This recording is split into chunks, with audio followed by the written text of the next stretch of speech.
किसी कवि ने लिखा है, जीवन का क्या अर्थ यहाँ है, क्यों कंचन सा तन पाया है।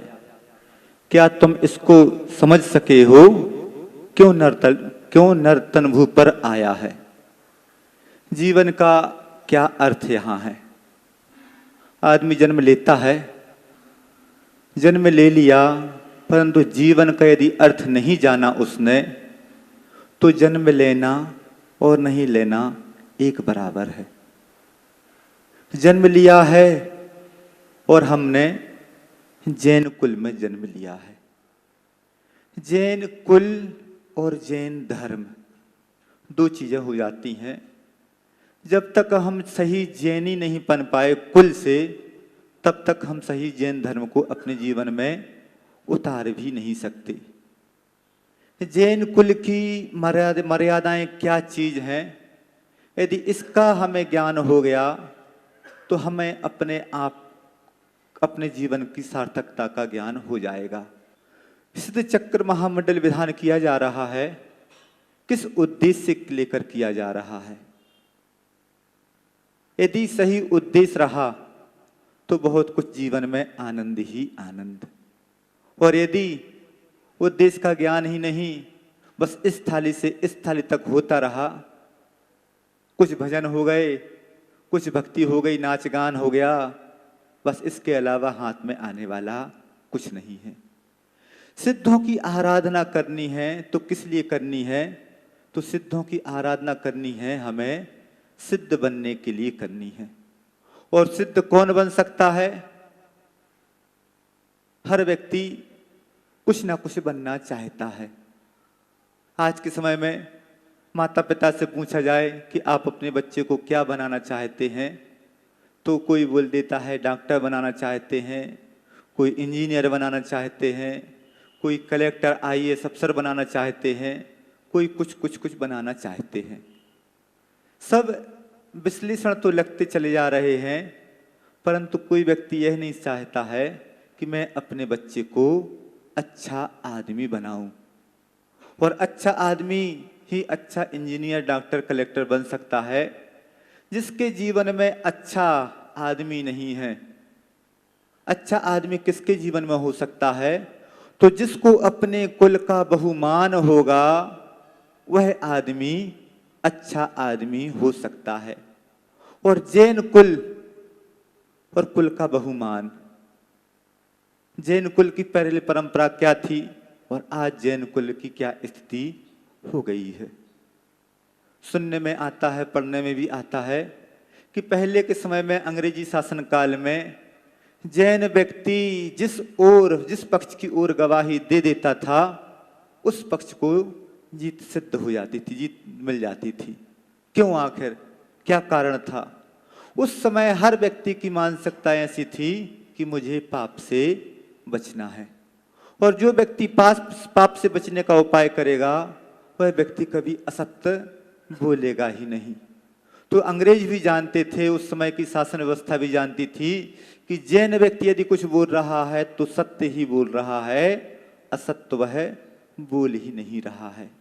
और आज का जैनी व्यक्ति, क्या हमारे जीवन में सत्य है, क्या हमारे जीवन में संयम है, क्या हम अपने आप को जैन कुल का कह सकते हैं, क्या हम अपने आप को जैन मतावलंबी कह सकते हैं, जैन अनुयायी कह सकते हैं, तो नहीं। बहुत आगे की बात। आदमी इतना आगे बढ़ चुका है, इतना आगे बढ़ चुका है कि अपने मूल को ही खो बैठा है। जब तक हमारे जीवन में सत्य, अहिंसा, धर्म आदि नहीं होगा, तब तक जैसे और व्यक्ति हैं वैसे ही हम हैं। सिद्ध चक्र की आराधना में हमारे जीवन में कुछ परिवर्तन नहीं आया, तो क्या हमने सिद्ध चक्र की आराधना कर ली? नहीं, सिद्ध चक्र की आराधना हमने की ही नहीं। महात्मा गांधी विदेश यात्रा पर जा रहे थे पढ़ाई लिखाई के लिए, और उनकी मां ने उनको 3 नियम दिए थे, और 3 नियम के साथ एक नियम और दे दिया था। नियम क्या था? कभी भी शराब का उपयोग नहीं करना, कभी भी मांसाहार नहीं करना और कभी परिस्थिति के ऊपर आंख उठाकर नहीं देखना। और इन 3 नियम में से एक भी नियम टूट जाए तो चौथा नियम है कि तुम यहां पर लौटकर नहीं आना। अब सोच लीजिए कि 3 नियम दे दिए और कितने आज के समय में यदि किसी जैन व्यक्ति को ये 3 नियम दे दिए जाएं तो क्या वह पालन कर पा रहा है? वह व्यक्ति बहुत कुछ नियम तो ले लेता है परंतु विकल्प पहले स्थान में ला देता है। जहां पर संकल्प है और संकल्प के साथ विकल्प भी है वहां पर संकल्प का पालन होता ही नहीं है। तो जब तक हम अपनी उस जैन कुल की मर्यादा का ध्यान नहीं रखेंगे तब तक हम सही जैनी बन भी नहीं पाएंगे। स्वामी राम तीर्थ हुए हैं तुलसीदास की परंपरा में, उनके कुल में फारसी के बहुत उच्च कोटि के विद्वान और संस्कृत का उनको बिल्कुल भी ज्ञान नहीं था। किसी सभा में अपना वह ज्ञान बतला रहे थे। विद्वान तो बहुत थे ही थे परंतु किसी व्यक्ति ने पूछ रखा कि क्या तुम्हें संस्कृत का ज्ञान है? तो उनकी गर्दन नीचे झुक गई।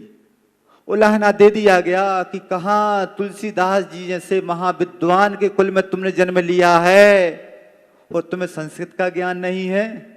इस बात को उन्होंने दिल पर उतार लिया और जो उन्होंने अध्ययन शुरू किया तो उच्च कोटि के संस्कृत के विद्वान वह हो गए।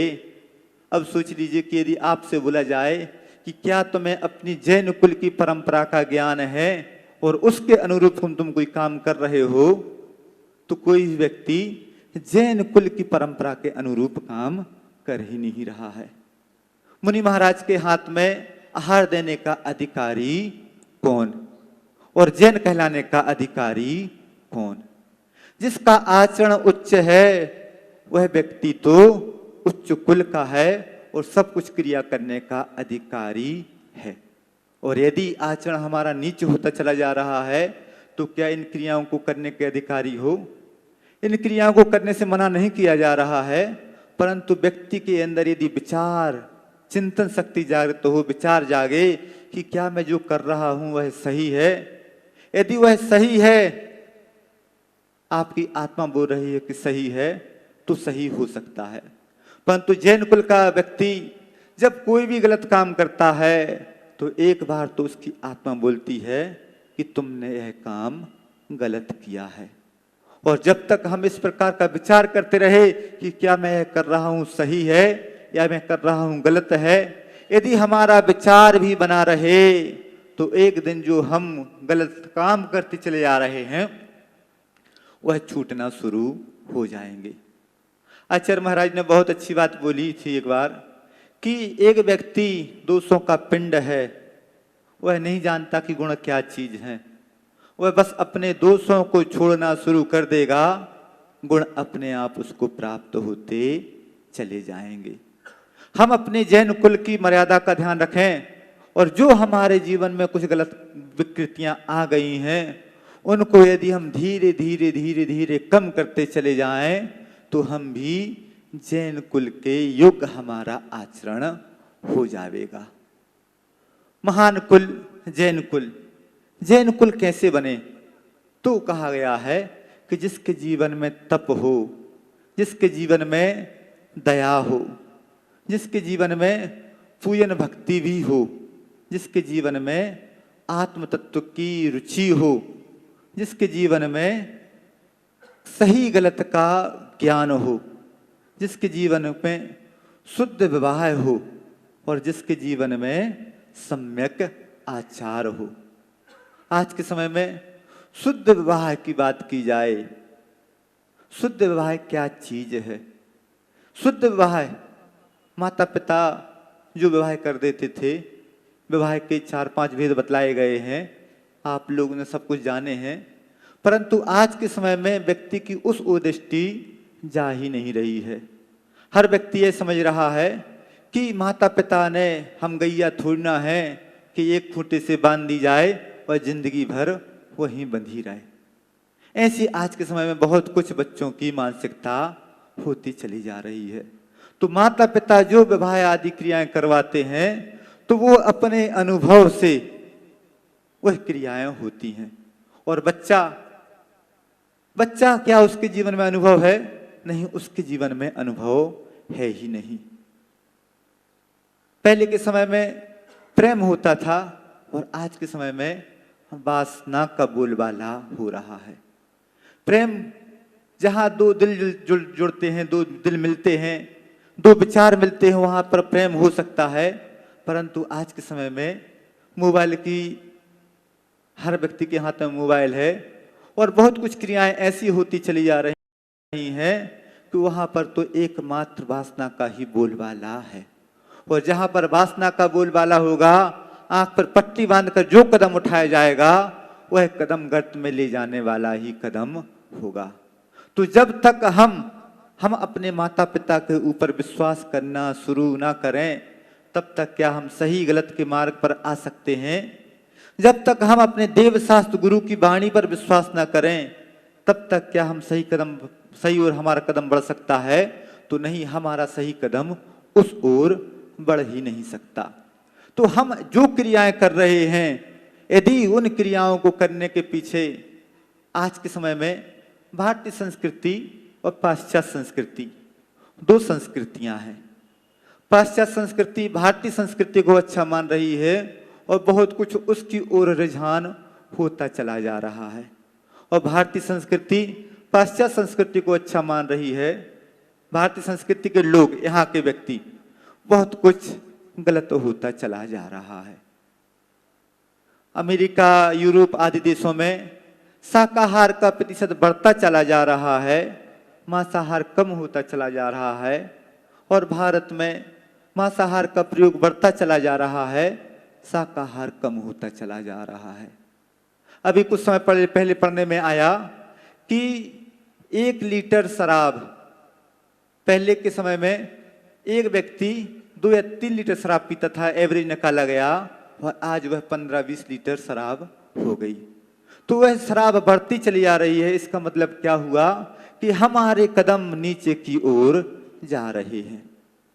5 भकार कहे गए हैं: भाषा, भेषज, वेशभूषा, भोजन और भजन।